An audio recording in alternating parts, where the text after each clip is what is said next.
Hi guys! I have not done a Pretty Little Liars video in a while. There are reasons for that. If you watched my previous couple of Pretty Little Liars videos, which were a while ago, you'll probably know why.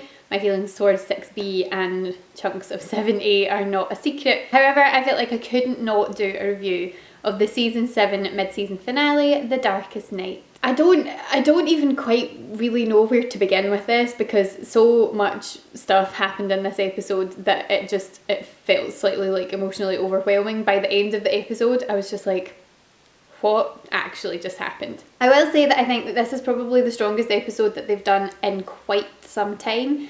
There was one episode about halfway through, I think it was episode 6 or 7, and when it ended, it was when Arya and Spencer and Emily, was it Arya, Spencer, Emily and Alison? So when they were in the basement and then the basement exploded and then they got trapped in the car and it was as if the bomb was going to go off in the car and it was all very stressful. I felt like the end of that episode was excellent, but other than that, I felt like we didn't get any properly like really creepy, stressful moments in this season. I just felt like everything was, it should have been creepier than it was, if that makes sense. However, that last episode was back to as creepy as it's probably been in a while, and as I say, so much happened that we have to talk about. Firstly, and most importantly, that I would like to address, Spencer being Mary Drake's child sort of has broken my heart a bit. Now, it's terrible because I have done nothing for like the past 3 seasons but say that I want Arya to be A. Like, that would just make this show for me if it turned out that Arya was behind it all, because they have put in a lot of clues. I don't know if they have been deliberate clues, but I've watched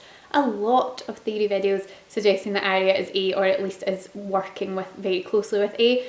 And all I've done for seasons is be like, please let Arya be involved. It would be such a good twist. And then they throw in a twist where one of the girls is, you know, connected to someone who's been tormenting them.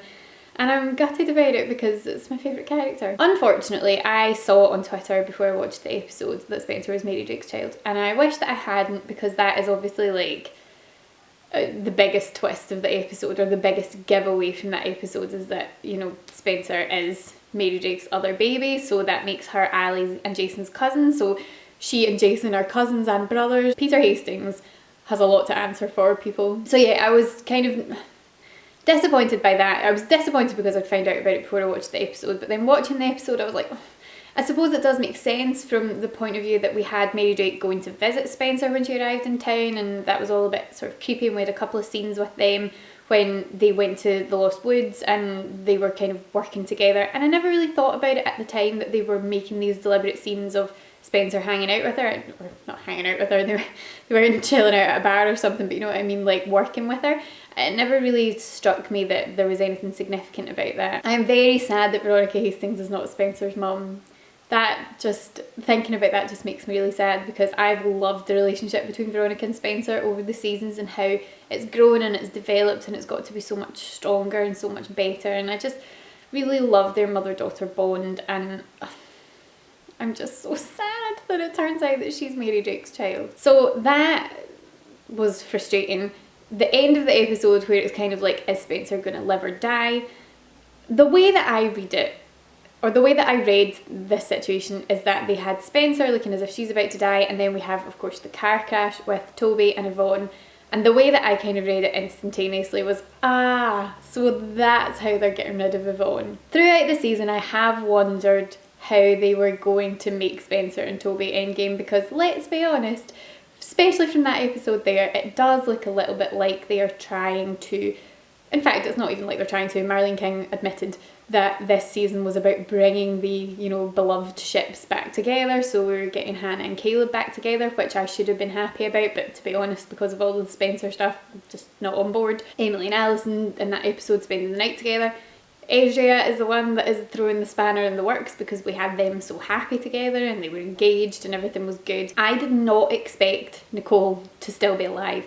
That is a twist that I will admit I did not see coming. I felt like we'd kind of done that. I felt like they'd explored that idea of Nicole possibly being alive, and then she wasn't. Apologies for the fact that this video is jumping all over the place, by the way. It's not coherent, it's really just going to be me chatting about the episode, and so whatever comes to mind at the time is what I'm going to talk about.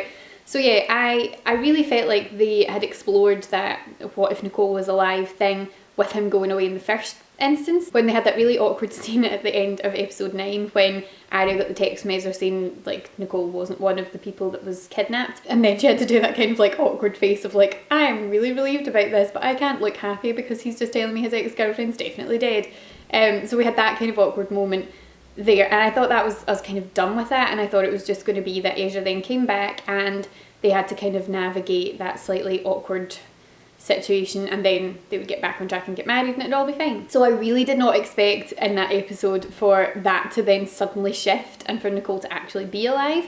So yeah, I don't know why they're messing with that particular ship. I feel like they should have just had one where it was smooth sailing, but I guess they maybe felt that there hadn't been enough drama with that one, so they're just gonna, you know, throw in some drama towards the end. But with Toby and Spencer, because they'd made this huge thing of like Toby being this good guy who really had fallen for Yvonne and he was so much in love and he'd proposed, and you know, Toby is a nice person, so you kind of felt like they weren't going to have any weird crossover there, and I didn't really know how they were going to then do that. I didn't know how they were going to bring Spencer and Toby back together. So at the end of the episode I was like, oh, here we go, like this will be what it is. Like Toby and Yvonne will be horribly injured, Yvonne will sadly not make it, Toby will be okay, he and Spencer will reconnect and they'll get back together.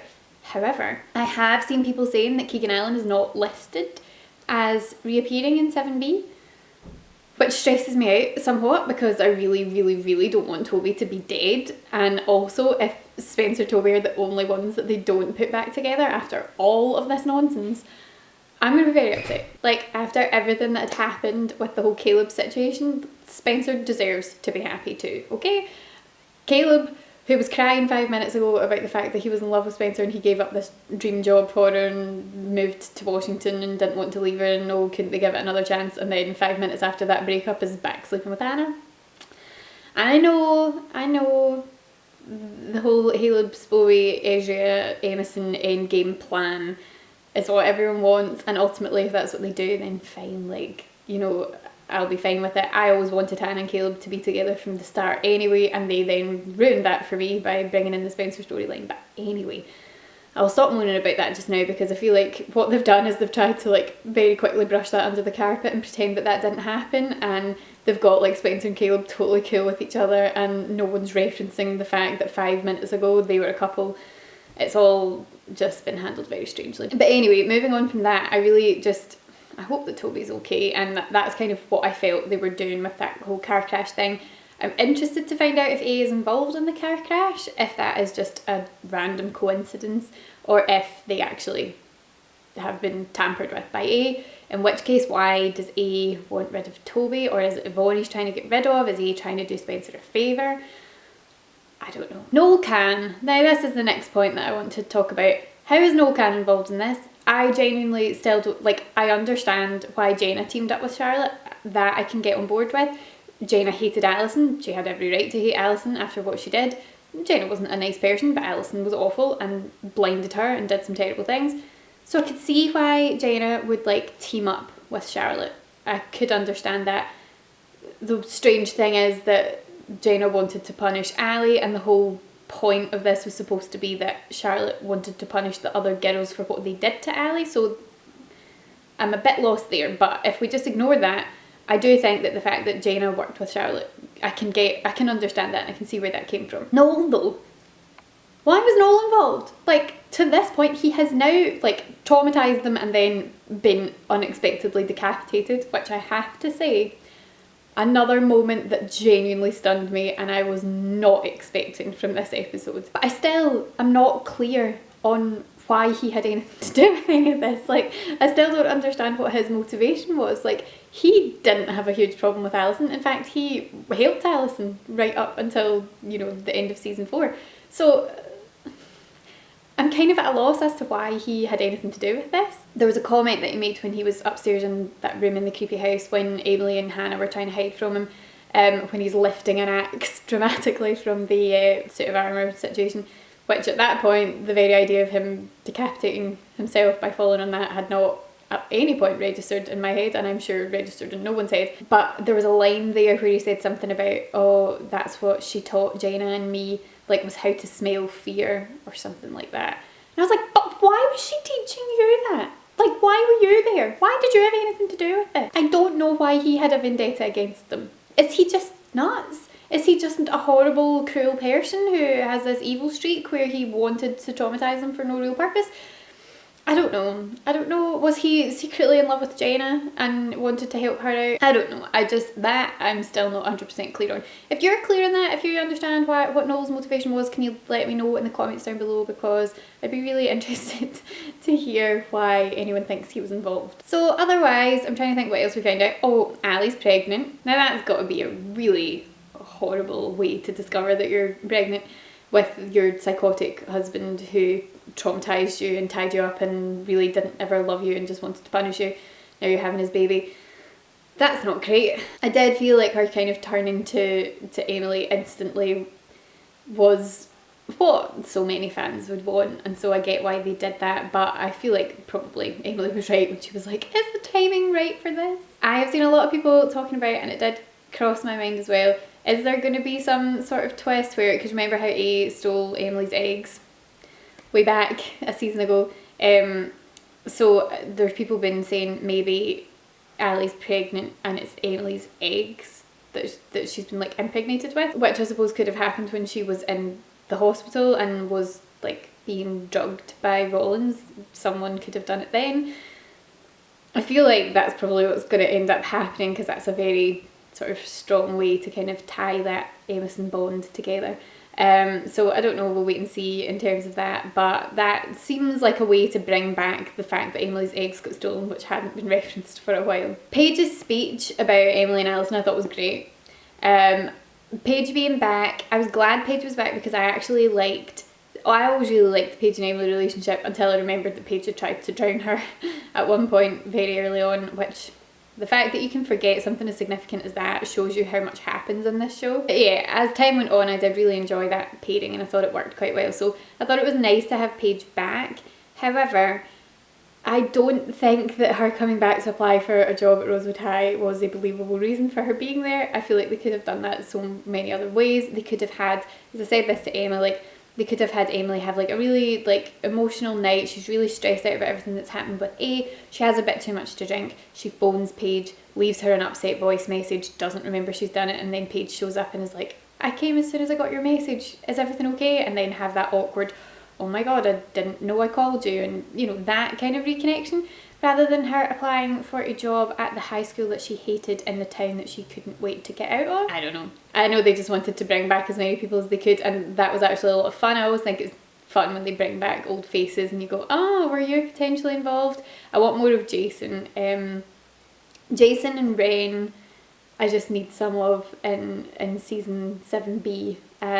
I know that Julian Morris is going to be in it, but not very much, I don't think, which kind of makes me gutted, but I hope that we see enough of Ren for it to kind of be significant. I feel like now what we are left with at this point, this was another thing that I texted to Emma, is, in fact, I'm going to just find the text because I wrote a list of names, and it's probably easier if I just read them out rather than try and remember them all myself. Yeah, so what I had said to Emma after it was, we've now eliminated all of the girls except Mona, Toby, Yvonne, Noel, Ezra, Jenna and Mary as being AD. So all of these people I feel have been eliminated because they were all accounted for by the end of the episode when Jenna was getting taken off in that van. Toby and Yvonne were in the car having had it crash. Our 5 sort of core main girls and Mary were all present in that room when Spencer had been shot.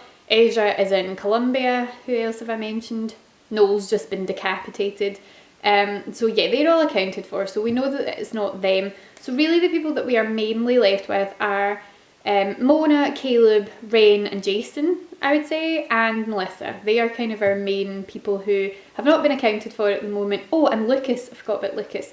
So they are our main people who haven't been accounted for, who could potentially be AD. I'm trying to think why any of them would have reason to be AD, and I don't know, but I feel like that's hopefully what we're going to get explained in 7B. I think the way, I read an article the other day that was saying that things are going to be kind of fairly quickly, they're going to start to sort of explore it fairly quickly, and unlike in previous seasons where it's like, is it you? No, it's you. Oh, like it's surprise people jumping in here, there, left, right and centre.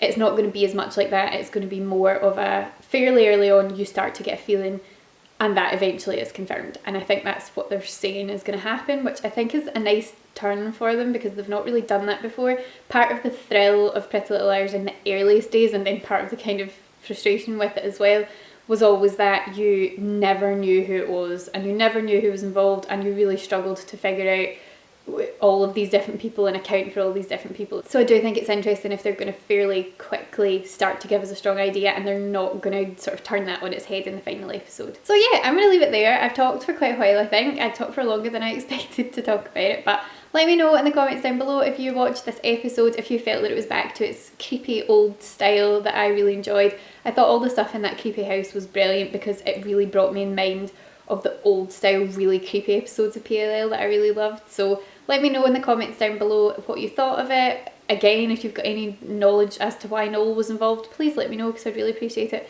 And thank you very much for watching. I'll speak to you again soon. Bye! I'm filming this in collaboration with Rihanna over at Rihanna. If you have never watched any of Rihanna's videos, you are missing out. I will link her channel down in the description box below. You can go and check her out. Please go and check